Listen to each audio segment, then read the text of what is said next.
ඔයාට හරි ඔයාගේ පවුල කෙනෙකුට හරි heart attack එකක් ආවොත් කොහොමද බේරෙන්නේ? ඔයාලා අහලා ඇති, ඔයාලා දැකලා ඇති මේ දවස්වල කිසිම හේතුවක් නැතුව තරුණ කට්ටිය, මහලු කට්ටිය, මැදි වයස කට්ටිය heart attack හැදලා මේ යනවා.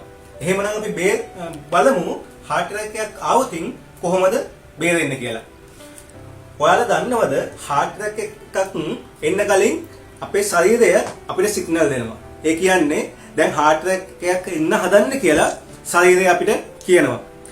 එහෙමනම් අපි බලමු heart attack එකක් එන්න කලින් අපේ ශරීරය අපිට දෙන වැදගත් ලක්ෂණ පහක්.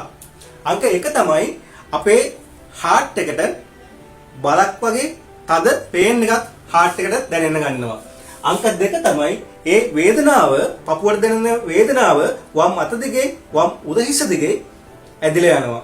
ඒ වගේම අංක 3 තමයි අපිට සාමාන්‍ය අවස්ථාවලට වඩා හුස්ම ගැනීමේ අපහසුතාවයක් දැනෙනවා.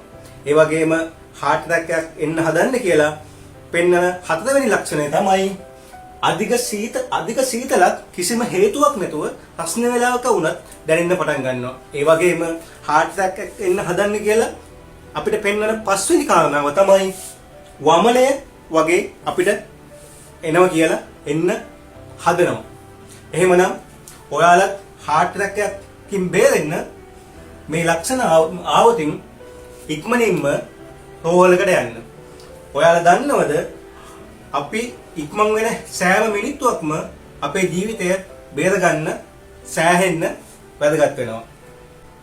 එහෙමනම් තව කෙනෙකුගේ ජීවිතය බේරගන්න ඔයාලත් මේ වීඩියෝ එක ෂෙයා කරන්න. ඒ වගේම දිනපතා හෙල්ත් ටිප්ස් දැනගන්න අපිව ෆලෝ කරන්න.